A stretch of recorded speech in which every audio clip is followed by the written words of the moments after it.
Bienvenidos a la serie A 150 años de la Escuela Nacional Preparatoria, Pensar el Bachillerato, Balance y Perspectivas. En el programa anterior hablamos sobre los orígenes del bachillerato en México y la importancia de la Escuela Nacional Preparatoria en dicho proceso. En esta ocasión hablaremos sobre la educación media superior desde la perspectiva de sus fines y metas, es decir, nos concentraremos en el por qué y para qué de la educación media superior en el país. Para ello nos acompaña la doctora Soledad Alejandra Velázquez Zaragoza, profesora de la Escuela Nacional Preparatoria número 8 y de la Facultad de Filosofía y Letras. Bienvenida. Muy agradecida. Está también con nosotros el doctor Juan Fidel Zorrilla Alcalá, investigador del ISUE. Muchas gracias por la invitación. Bienvenido, doctor. A nuestro auditorio los invitamos que se comuniquen con nosotros a través de nuestras redes sociales y del correo del ISUE que aparecerán en su pantalla. No olviden enviarnos sus preguntas, comentarios o sugerencias de este tema u otros de su interés. Antes de comenzar, los invito a ver la siguiente cápsula. Con la creación de la Escuela Nacional Preparatoria, se dio paso a la fundación de muchas otras escuelas de nivel medio superior y con ello un avance para la educación en México. La creación de más escuelas no creció al mismo tiempo que la población que podría beneficiarse de ellas. En el ciclo escolar 2012-2013 había cerca de 4.500.000 estudiantes inscritos en el bachillerato en nuestro país, en 15.990 planteles. Se calcula que 650.000 abandonan sus estudios anualmente. Si se mantiene la tendencia que viene desde 1990, para el 2020, el cambio en la eficacia terminal, es decir, quienes concluyen el bachillerato, variaría un 7%. Si no se hace una mejora adecuada de este nivel educativo, México podría tener 50 años de rezago a mediados de este siglo, con respecto a otros países de la OCDE. Los problemas y desafíos que la educación media superior debe superar son diversos, sobre todo frente a su obligatoriedad, el derecho a una educación de calidad y las exigencias del mercado. Educación media superior, ¿por qué y para qué? En la cápsula vimos algunos de los problemas que enfrenta el bachillerato en el país. Juan Fidel, ¿nos podrías comentar cuál es la importancia de realizar estudios de bachillerato hoy día en México? Pues la importancia que tiene el bachillerato es múltiple. En primer lugar, recientemente, en el año 2013-2014, se modificó la normativa que rige la obligatoriedad de la educación en México. Y esta se aumentó a incluir el bachillerato, que ahora forma parte de la educación obligatoria junto con la educación secundaria, primaria y preescolar. Entonces esa es la primera importancia que se debe de tomar en cuenta. En segundo lugar, en la sociedad moderna es indispensable contar con estudios de bachillerato que forma parte de la educación media superior, ya que la vida moderna actual es muy compleja y ejerce muchas demandas sobre todos los habitantes adultos de un país. Hoy en día una persona tiene que manejar las matemáticas para poder resolver asuntos muy cotidianos, las pensiones, las tarjetas de crédito, el ahorro, las hipotecas, el crédito. Todos estos elementos requieren de poder movilizar lo que se aprende en la escuela.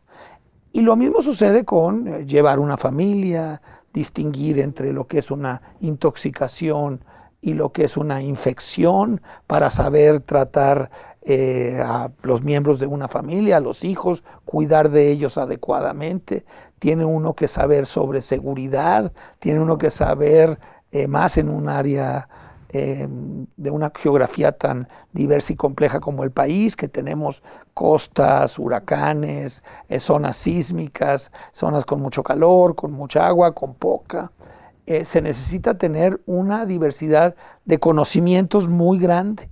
Entonces, antiguamente se pensaba que el único sentido del bachillerato era preparar para los estudios superiores, y muchos de los estudiantes siguen pensando que el sentido único del bachillerato es ese. Y en realidad sabemos que tiene múltiples funciones. Por una parte, prepararte para la vida, prepararte para esta sociedad moderna, compleja, que es muy demandante. En segundo lugar es conocerte a ti mismo, saber tu potencial, conocerte en diferentes circunstancias, bajo presión, con mucho tiempo, trabajando solo, trabajando en compañía, haciendo proyectos dentro de la escuela, fuera, algunos de lectura, otros de diseño, otros de edición, uso de tecnologías. Claro, Y finalmente conocer el mundo. En muchas sociedades, por ejemplo, en la clase de ciencias tienen una materia única y la materia empieza mostrando la Tierra, vista desde fuera del planeta. Entonces es señalar que las ciencias tienen que ver pues con la Tierra, todo lo que pasa, dónde está, qué hay, cómo está constituida la vida, la química, la física. Entonces el conocimiento que tenemos sobre el mundo es el tercer elemento que se requiere para un ciudadano común y corriente. Y finalmente te tiene que preparar para el trabajo, para la participación en la producción y en la convivencia ciudadana con todas las personas que viven en un país. Ok. Bueno, sabemos que existen diferentes tipos y modalidades de bachillerato. Alejandra, ¿nos podrías comentar o brindar un panorama general de los diferentes planes de estudio que existen en este nivel educativo y entre ellos el de la Escuela Nacional Preparatoria? ¿Cómo no? Bueno, yo reitero mi agradecimiento por estar aquí con ustedes. En efecto, hay una diversidad de planes de estudio en el bachillerato, en el mundo y desde luego también en México. Y esta diversidad de planes de estudio tiene que ver con las modalidades de los mismos. Por ejemplo, si es un sistema escolarizado, si es un sistema no escolarizado o mixto. Y también si estos bachilleratos tienen una especificidad de formación. Por ejemplo, los bachilleratos tecnológicos o, por ejemplo, los bachilleratos artísticos. Sin embargo, a pesar de esa diversidad, es posible mencionar algunas tendencias fundamentales que varios planes de estudio de bachillerato comparten. Entre estas tendencias actualmente se maneja el poner en el centro al alumno, enseñanza centrada en el alumno, que entre otras cosas quiere decir que el plan de estudios tiene que proporcionarle al joven una formación que responda a un perfil de egreso, a unas expectativas formativas del estudiante, de tal manera que las disciplinas que se enseñan en el bachillerato no ocupan el centro ya. Ellas solamente dan los contenidos que el joven requiere para tener esa formación esperada. Entonces, esa posibilidad de centrar la enseñanza en el alumno es algo que los planes de estudio comparten, así como el acento en la formación de las habilidades. Y no nada más la retención de conocimientos, sino la formación de habilidades y destrezas que permitan al joven acceder a los estudios superiores, pero como lo decía ya el doctor, no solo eso, sino también tener un desempeño como ciudadanos, un desempeño satisfactorio como ciudadanos.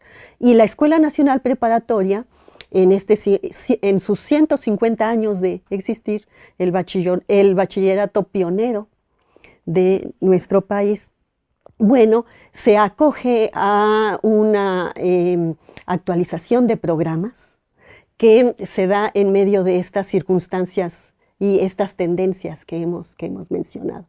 Entonces, esta actualización de los programas toma en cuenta esa centralidad de la enseñanza en el alumno, ese depositar un énfasis en el desarrollo de habilidades más que de conocimientos y también, desde luego, en mantener algo que ha sido muy importante para la Escuela Nacional Preparatoria desde su fundación, y es el sentido de una formación integral plena. Cabe decir que la Escuela Nacional Preparatoria actualmente es uno de los únicos bachilleratos que quedan, que tiene de manera obligatoria o curricular una formación artística y una formación en deportes Y también la oferta que propone en materia de enseñanza de los idiomas es muy importante, que la Nacional Preparatoria pues no solamente ofrece inglés, también francés, alemán, italiano, como lo fue desde su fundación, y también ofrece latín, griego y etimologías. Esto es muy importante de resaltar porque una tendencia contemporánea de los bachilleratos es a reducir las asignaturas. Claro, sobre todo estas de humanidades. Sí, y la formación artística, la formación deportiva va siendo parte de la parte extracurricular que decimos. Y ya no son asignaturas obligatorias. Y hay que mencionar que la Escuela Nacional Preparatoria tiene los recursos, bueno, al ser una institución tan pues ya antigua, tiene los recursos que aprovecha de una manera muy exitosa para obtener una formación integral en sus egresados. Ya, perfecto. Bueno, veamos la entrevista ahora a David Ochoa, profesor del CCH, quien nos habla de la importancia de que los estudiantes se involucren activamente en su formación a través de la escritura argumentativa y la lectura analítica. Bien, la lectura analítica y la escritura argumentativa son procesos fundamentales de la adquisición de conocimientos. La lectura analítica nos permite diseccionar un texto, separar sus partes, reconocer las partes que son más importantes. Y la escritura argumentativa es una forma de establecer un vínculo específico entre el lector y el texto que se está analizando. Podemos decir que en la lectura analítica hay un texto escrito y la escritura argumentativa permite ubicar la experiencia del lector con el contenido del texto. Y ese es absolutamente un asunto central de pasar de leer para decir algo que tiene el texto a pasar a decir algo que tiene el texto más lo que opina el que lo lee. Una diferenciación didáctica que distingue enseñanza de prácticas en contexto de habilidades o competencias separadas. Las prácticas en contexto son que uno lee y escribe en función de algo que se espera. Y lo que se espera proviene tanto del texto como de la comunidad que usa el texto. Eso es leer en contexto. La otra manera es leer y sacar habilidades separadas que no están vinculadas con una práctica disciplinaria e inclusive no están vinculadas con el texto que se lee. O sea, muchas veces se escriben ejercicios que están hechos para que un día se escriba. Digamos, los alumnos escriben para entrenarse a escribir y no escriben para obtener un conocimiento disciplinario o para dar sus puntos de vista. Continuamos con el programa. No olviden comunicarse con nosotros a nuestras líneas de contacto que aparecen en pantalla. Bueno, en la cápsula vimos la importancia del aprendizaje y de la participación de los jóvenes. ¿Qué significa aprender y ser estudiante del bachillerato en México, Alejandra? Es una pregunta muy importante. Hace unos momentos hablábamos de cuáles son las tendencias generales en los planes de estudio del bachillerato y una de ellas tiene que ver con lo que ahora estamos mencionando. ¿Qué significa ser estudiante de bachillerato? Bueno, uno de los retos que hay para los diversos planes de estudio del bachillerato está en la transformación que debe hacerse de la concepción que tiene el alumno de aprender. Debe pensarse que ya el alumno que llega a bachillerato tiene un entrenamiento de primaria, secundaria, en donde una idea de lo que es el aprendizaje se ha ido fortaleciendo en el alumno. Y esa concepción de lo que es aprender muchas veces tiene que ver tan solo con reproducir datos, información, para pasar exámenes. Entonces, cuando el alumno llega a bachillerato, esa concepción debe transformarse, porque un alumno de bachillerato debe tomar iniciativas para dirigir su propio aprendizaje, que es lo que le va a exigir la educación superior, pero también lo que va a exigir la vida cotidiana, en donde se asume que el aprendizaje no nada más se limita al que se recibe dentro de las escuelas, sino a lo largo de la vida y por iniciativa propia. Entonces, cambiar la concepción del aprendizaje que el alumno tiene, de un aprendizaje meramente reproductivo, en donde mientras mejor repito, mejor estudiante soy. Bueno, pues esa concepción de lo que es ser un buen estudiante es lo que hay que transformar. Okay. Claro, como lo mencionaba el profesor Ochoa en la entrevista, ¿no? En este caso en la escritura y la lectura, pero es importante que se involucren en todas las áreas de conocimiento. Juan Fidel, ¿consideras que esta es una de las grandes omisiones del sistema de bachillerato actualmente? Sí, claro, por supuesto. Cabe contextualizarlo. O sea, no debemos de problematizar pensando que se debe únicamente a la falta de esfuerzo por cambiarlo. Estamos hablando de un sistema educativo dentro del cual se ubica la Escuela Nacional Preparatoria. Y ese sistema educativo, en lo que toca a la educación media superior, es muy grande. Tiene ahora cerca de 5,5 millones de estudiantes, entre cerca de 20,000 profesores. No, ¿qué digo? 20,000 escuelas y 400,000 profesores. Entonces, es un sistema muy, muy grande. Y los sistemas tienen la mala costumbre de resistirse al cambio. Entonces, estas nociones a las que aludió Alejandra están ya muy difundidas, digamos, entre los docentes, los directivos, los documentos. Sin embargo, el funcionamiento y las prácticas que se obtienen en las escuelas, en los salones, se modifican a un ritmo muchísimo más lento. Y tenemos que pasar históricamente de una escuela donde se piensa que el alumno aprende viendo y oyendo al profesor a una escuela donde el alumno tiene que leer y escribir, tiene que observar y tomar nota, tiene que medir y calcular, tiene que retener y aplicar. Entonces requerimos ahora un estudiante mucho más participativo y que sepa, tienen que saber los padres y los propios estudiantes que donde se aprende es el estudiante trabajando, leyendo, observando, escribiendo y haciendo cosas, no solamente pasivamente recibiendo un relato o una exposición. Claro, sino activamente, ¿no? Y la lectura y la escritura, para terminar muy rápidamente, son una de las actividades que más indispensables resultan, porque el conocimiento se desarrolla a través de las ideas ordenadas mediante los lenguajes, no bajo nociones abstractas que se repiten mediante palabras, sino a través de argumentos, a través de problemas que son tratados, a través de guías, a través de exposiciones y de aplicaciones.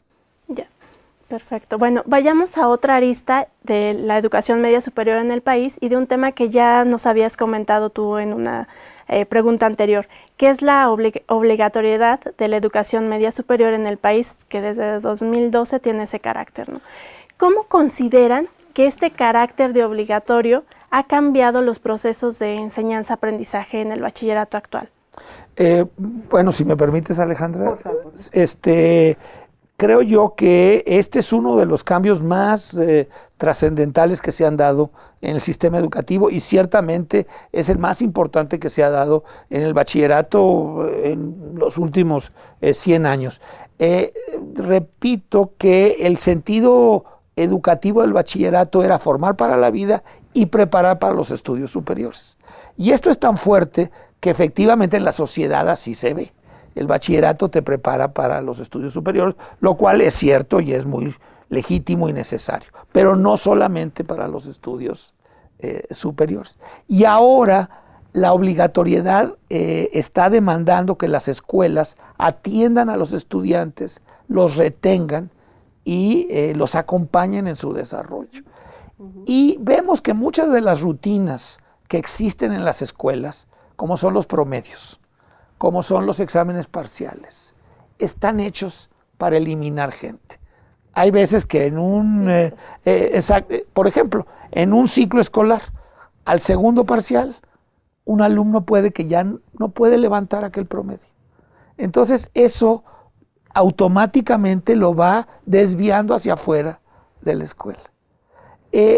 Hay estilos de dar clases y de ver materias que son muy rígidos y el que no cumple con esas rutinas queda también excluido. Entonces, lo que necesitamos no es dejar de ser rigurosos, lo que necesitamos es diversificar los enfoques con los que se trabaja con los alumnos. Y no hay un solo enfoque que funcione para todos.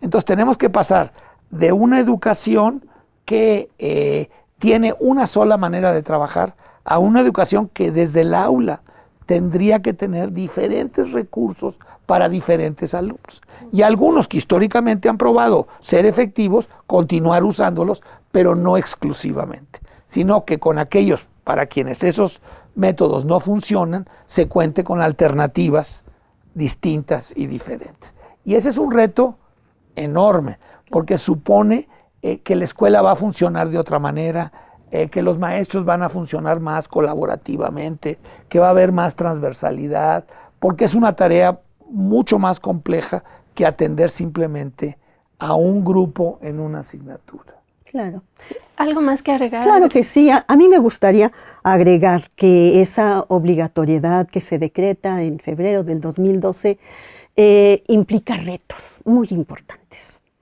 El principal o primer reto pues es para el propio Estado, que debe generar los recursos para atender la cobertura. Y bueno, por esa razón se ha matizado tal obligatoriedad, proponiéndola dentro de un proceso que nos va a llevar varios años.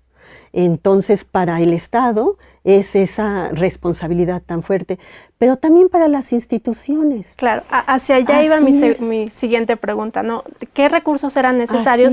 Pero también quién los aporta y en qué medida los aporta, ¿no? O sea, tú mencionas no solo el Estado, sino también la sociedad, los padres de familia, los propios estudiantes. ¿Podrías ahondar un poquito más sobre esto?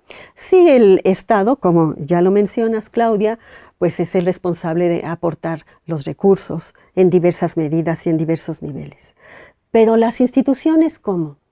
Bueno, en la Escuela Nacional Preparatoria, pero no ha sido el único bachillerato, se han puesto en marcha programas que atienden no solamente a satisfacer el egreso en cantidad, sino también en calidad. Y la obligatoriedad del bachillerato tendría que ver con eso, no únicamente pensarlo en términos de su atención y de su cobertura, sino también de elevar la calidad. En ese sentido... Te voy a detener un poquito ahí para quedarnos justo con eso, ¿no? Y regresar después de la pausa con ese tema, ¿no? Bueno, tenemos que irnos a la pausa, pero les recuerdo a nuestro auditorio que se comuniquen con nosotros a nuestras redes sociales y a través del correo del ISUE. Además, tenemos unos libros de obsequio que se van a ir a las personas que nos respondan. ¿Qué falta para que México cuente con un bachillerato pertinente? ¿Y con qué puede contribuir cada uno de los actores sociales involucrados? Bueno, escríbanos y las primeras 2 respuestas se podrán llevar uno de los libros. Después de la breve pausa, continuamos.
Ya estamos de regreso y justo nos quedamos en este tema tan interesante que es la calidad en el nivel medio superior.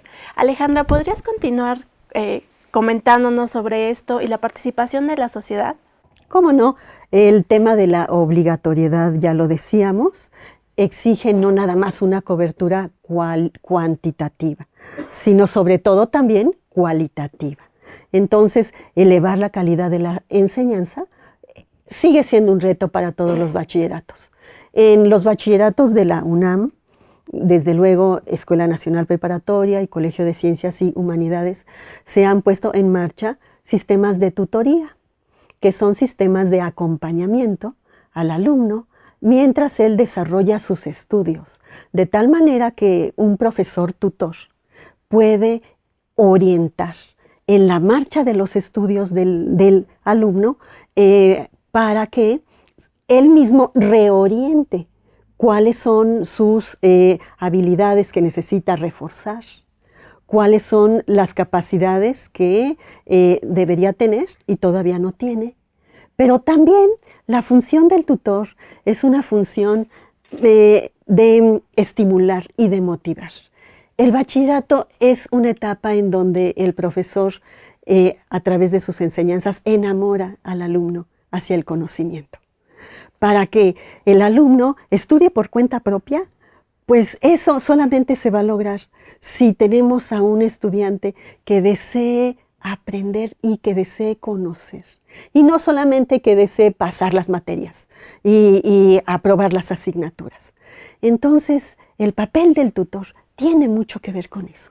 Sí, en relación justo con esto de la tutoría, ¿qué otras acciones podrían tomarse para que se atienda este derecho en el nivel medio superior del país? Bueno, como se mencionó atinadamente por Alejandra, la reforma ejerce demandas hacia adentro del sistema educativo respecto a los métodos, materiales y hacia afuera en términos de recursos que la sociedad va a aportar para poder instrumentar e implementar la reforma en todo su alcance.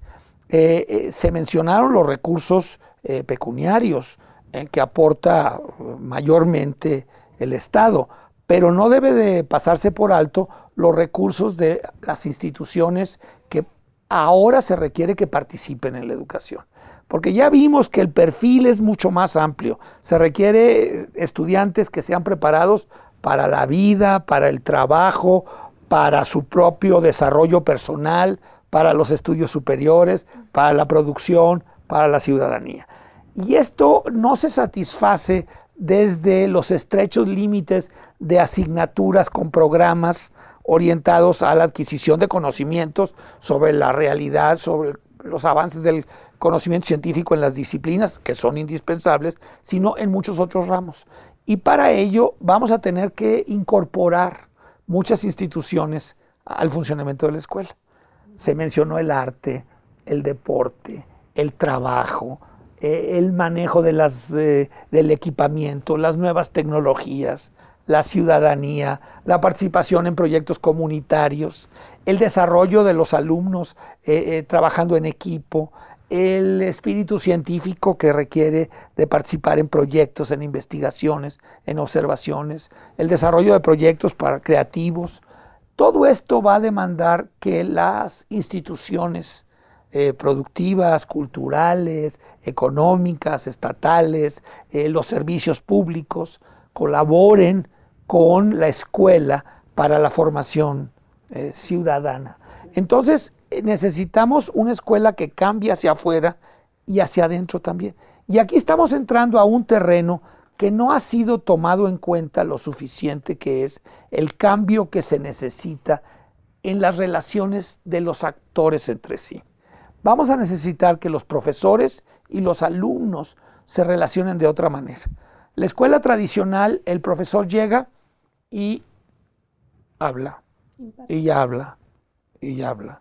Y ocasionalmente le pide a los alumnos que contesten rápidamente alguna información que solicita como para darle fluidez. Y todo gira en torno al profesor. En muchos países ya el profesor no debe de usar cuando mucho más de la mitad del tiempo de una clase, sino que tiene que haber tiempo para que los estudiantes hagan preguntas, presenten avances de su trabajo. Entonces estamos hablando de una nueva relación de profesores y alumnos y una nueva relación de profesores entre sí. Entonces también necesitamos atender un sistema escolar de otra manera, hacia adentro, y un sistema de vinculación de la escuela con la sociedad de otra manera. Entonces sí son retos, como lo mencionaba Alejandra, muy grandes. Unos educativos, otros pedagógicos, otros didácticos, otros filosóficos, otros de metodologías para integrar trabajo en equipo, para incorporar a los estudiantes a diferentes actividades, colaboración, de formación para el trabajo, formación científica, artística, deportiva.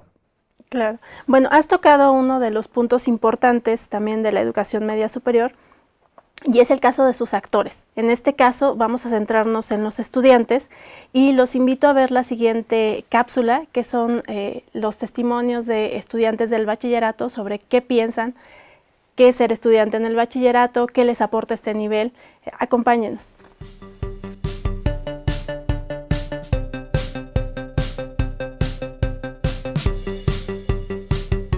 Porque digamos que mi familia casi, bueno, creo que soy la primera que ha ingresado a la UNAM en sí, y también porque, bueno, planeo un futuro y dentro de mi futuro es tener una carrera, además de enfrentarme a las situaciones cotidianas y ser una persona competitiva y productiva en la sociedad. Bueno, la verdad estudio el bachillerato un poco por obligación, también porque, bueno, quiero un futuro seguro, quiero tener una carrera y vivir bien. Pero más yo supongo que por obligación. ¿Para qué es lo que me pueda servir lo que estoy allí? Una parte de ellas, de las cosas que me enseñan, para nada, porque probablemente no las ocupe en un futuro. Todos mis compañeros decidimos entrar al bachillerato para trascender. Creo que desde chicos nos enseñan nuestros padres que es lo único que nos pueden dejar de herencia. Porque quiero ser una persona productiva. Resulta que en este sistema, si no estudias, no eres nadie.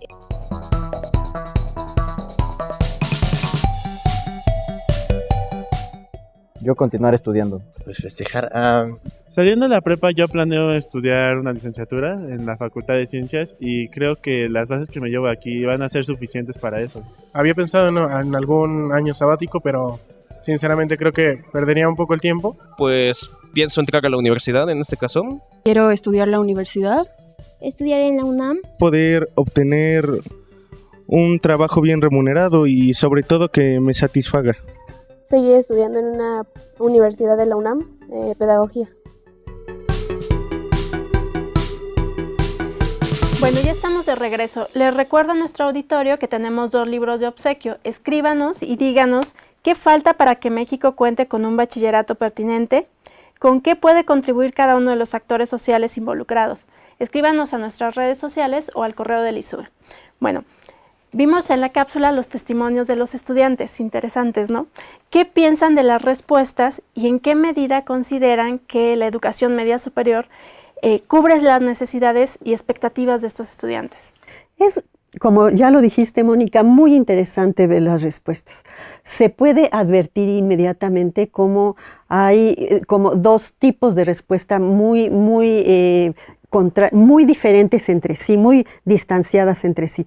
Por un lado, encontramos las respuestas que el joven supone que es la respuesta esperada.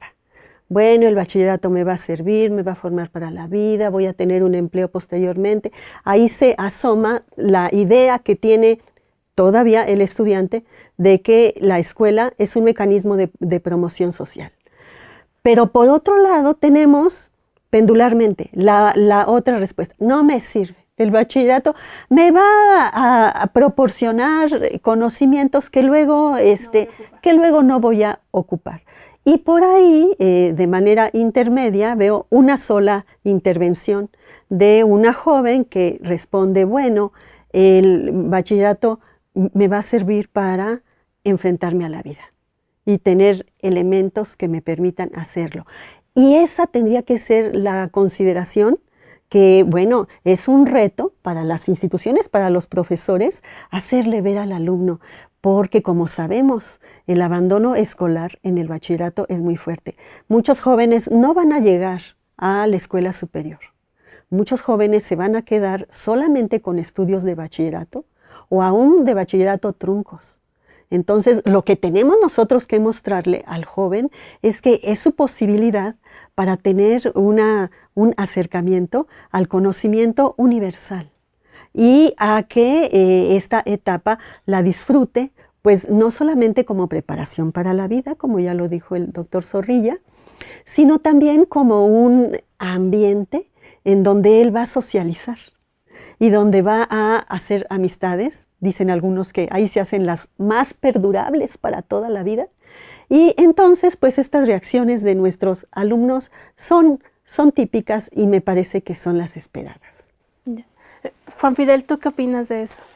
Bueno, yo he enfatizado la importancia que tiene el ver que una dimensión de cambio fundamental son las relaciones entre las personas. Entonces, yo creo que lo que viene de señalar Alejandra muestra que se requiere de un alumno con mucho más iniciativa, que sepa que estudiar es lo que él va a hacer, que él está llamado a tener un papel proactivo, participativo, que requiere dedicación, involucramiento, implicación en las tareas. No va a pasivamente a absorber lo que los profesores le van a dar, sino que en realidad lo que la escuela ofrece es el punto de partida para actividades que el estudiante tiene que realizar. Y es al hacer esas actividades que el estudiante se desarrolla como cualquiera de nosotros. Entonces, la sociedad requiere ayudarnos a los profesores y a la escuela a preparar las expectativas de los jóvenes en el sentido de que a la escuela quienes van a trabajar fundamentalmente son ellos. Yo digo que una escuela y la universidad misma existe en el momento que un estudiante toma un libro, lo lee, lo entiende y hace algo inteligente con aquello. Esa es la escuela, no los profesores hablando, sino ellos aprendiendo, estudiando, tomando nota, aplicando, transfiriendo y movilizando recursos. Y la escuela tradicional era una escuela donde el estudiante hacía el aprendizaje en el salón. Y en realidad el aprendizaje que ahora se requiere no se hace en el salón. Entonces el estudiante que yo veo en el futuro es un estudiante que llega a la escuela para presentar lo que hizo. Y el tiempo de clase no es un tiempo de exposición, sino es un tiempo de presentación de avances de lo que están haciendo los estudiantes individual y colectivamente. Pero para que el estudiante trabaje fuera del salón, se requiere que nos ayuden la sociedad, las instituciones, los recursos, espacios para trabajar. No todo mundo tiene espacios en su casa para poder hacer esto. Que se entiendan las bibliotecas como espacios de consulta, pero hay espacios para que los estudiantes puedan trabajar colectivamente, individualmente, puedan hacer prácticas, puedan tener acceso a equipo, puedan tener acceso a información. Entonces yo veo una escuela muy distinta que nos va a tomar tiempo hacer, pero necesitamos el apoyo de la sociedad para que vayan preparando a sus hijos a una escuela distinta de la que ellos fueron. Porque con esto cierro. Infortunadamente, si tú vas a la escuela hoy en día y pudiera venir mi bisabuelo, pues no la encontraría tan diferente. Los salones al asomarse, ver el profesor dando clases, los alumnos, los de primera fila todos levantando la mano, otros atrás viendo, no sabe si están poniendo atención o no, y atrás un grupo de gente ya desatenta y absolutamente aburridos a más no poder. En cambio tú vas a un hospital, a un quirófano, es muy distinto. Vas a una fábrica, es muy distinta. Vas a una tienda de abarrotes, es muy distinta. La escuela todavía necesita ponerse al día en cuanto a transformaciones. justo retomando esto, ¿no sería una escuela ideal, un modelo de bachillerato donde todos entran, todos estudian, participan, concluyen, es útil? Que, además de la participación de los estudiantes de la sociedad, ¿qué otras acciones tendrían que realizar las instituciones para acercarse a ese perfil? Pues ofrecer, abrir sus puertas para que hagan prácticas. Los estudiantes necesitan conocer el sistema de justicia, necesitan conocer cómo funciona el Ministerio Público, cómo funcionan los juzgados, cómo funcionan los trámites, cómo funciona el pago de las contribuciones, cómo funcionan los bancos, las fábricas, cómo funcionan las investigaciones, cómo funcionan los hospitales. Llevar el conocimiento más allá de las aulas. Eso lo requerimos el apoyo para hacer proyectos, para colaborar, para hacer estancias, para aportar facilidades a la escuela. Alejandra, no sé cómo lo veas. Estoy totalmente de acuerdo. Quiero hacer hincapié en esa articulación a la que se refiere el doctor Zorrilla, que consiste en que el conocimiento no es en abstracto, no es el aprendizaje de las disciplinas y de las estructuras internas de esas disciplinas, sino cómo traslado esos aprendizajes a mi entorno.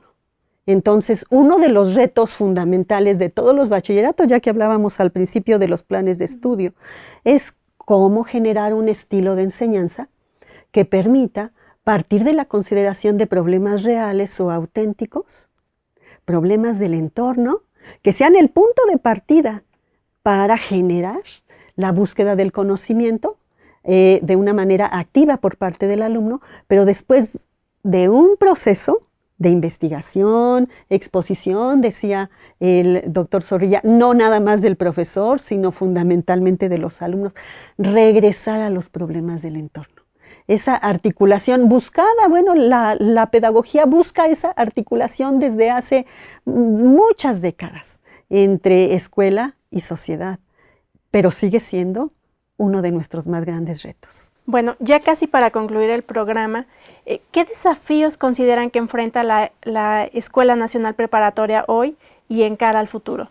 Bueno, no, Alejandra, por favor. Alejandra. Gracias, doctor. Yo quiero hacer hincapié en ese lema que tenemos en el banderín que aquí podemos ver a nuestras espaldas. Dice, experiencia y vanguardia en el bachillerato. Yo creo que en ese par de conceptos se encierra un reto muy grande para la Nacional Preparatoria. ¿Cómo puede recuperar una institución su experiencia de centenaria, 150 años, pero a la vez ser o seguir siendo líder? Un bachillerato que, como sabemos, es líder. La mayor parte de los alumnos que ingresan a bachillerato, a escuelas oficiales, tienen como primera opción la Escuela Nacional Preparatoria. Entonces ahí está su compromiso, ahí está su responsabilidad, recuperar esa experiencia, pero actualizarla. Y para, como dice ahí, aspirar a seguir siendo vanguardia. Ya. Juan Fidel. Bueno, pues también en el mismo sentido creo que la Escuela Nacional Preparatoria es portadora de un compromiso histórico que se ha renovado sistemáticamente cada época, cada decenio, cada lustro, con la incorporación de nuevos profesores, de cambios en los planes de estudio, de revisiones curriculares, y ahora está llamada a mostrar para la universidad, junto con el Colegio de Ciencias y Humanidades, pues el camino de abordar todos estos grandes retos que implican retomar lo mejor de lo que hemos logrado y reconocer lo que nos hace falta. Y creo yo que en concreto, digamos, para los maestros, tenemos que acostumbrarnos a pensar que tenemos que trabajar con grupos muy heterogéneos, responder a muchas necesidades diferentes, que tenemos que abrir, oír a los estudiantes, aprender también de ellos, del mundo en que viven, de las experiencias a las que se enfrentan, ya de las aspiraciones que tienen, que creo yo que en los testimonios que tuvimos oportunidad de oír, vemos que aunque son jóvenes de 16, 17 años, asumen con plena racionalidad los retos que tienen frente a sí, tienen ambiciones, tienen caminos trazados hacia la satisfacción de las mismas, y vemos a gente capaz de ejercer responsablemente su papel como adultos el día de mañana. Bueno, y dado que todavía no alcanzamos este perfil ideal de bachillerato, ¿qué le podemos decir a los estudiantes entonces? Alejandra. Si me permite, doctor. Claro, por supuesto, por favor. En el bachillerato, el estudiante está en plena adolescencia. Tiene 14, 15, 16, 17 años. En esos años de la vida de un ser humano se estimulan las orientaciones y los sentidos de vida más plenos y que van a guiar después el desarrollo profesional de ese estudiante. Entonces, ¿qué les podríamos decir a los alumnos? Bueno, que fijen su atención en enamorarse del conocimiento, en ver cuáles son sus motivaciones vitales y disfrutar del conocimiento. Ver dentro de ellos, esto ya lo decía también el doctor Zorrilla, conocerse y ver cuáles son los caminos del saber y del conocimiento que son los que a él le dicen algo y le dan sentido para su vida. De esa manera el bachillerato se convierte en una etapa trascendente para la vida de cualquier ser humano, en donde no nada más buscas tener un certificado para poder inscribirte a una escuela superior o acceder a un empleo, sino que trazas rutas que van a ser definitivas para tu vida. Muchísimas gracias. Doctor Zorrilla, ¿qué nos podría decir al respecto? Pues en el mismo sentido, abundando sobre lo que acaba de mencionar Alejandra, yo creo que los estudiantes tienen que tener claro que la escuela, más que lo que les da, es lo que ellos van a hacer a la escuela.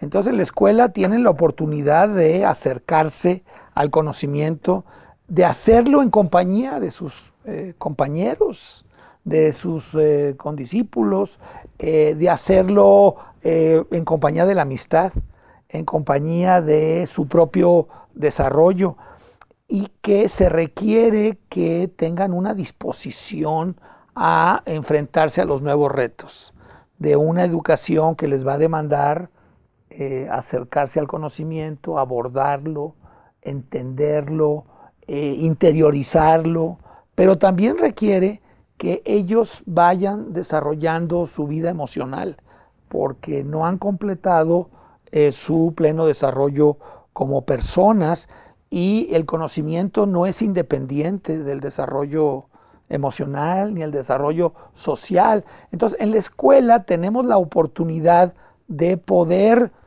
crear la sociedad más deseable, de respeto entre las personas, de colaboración en las personas, de personas comprometidas con las actividades que están desarrollando, de personas que van a tener tiempo para abordar en frío los problemas que después uno tiene que abordar conforme se van presentando en la vida, ¿no?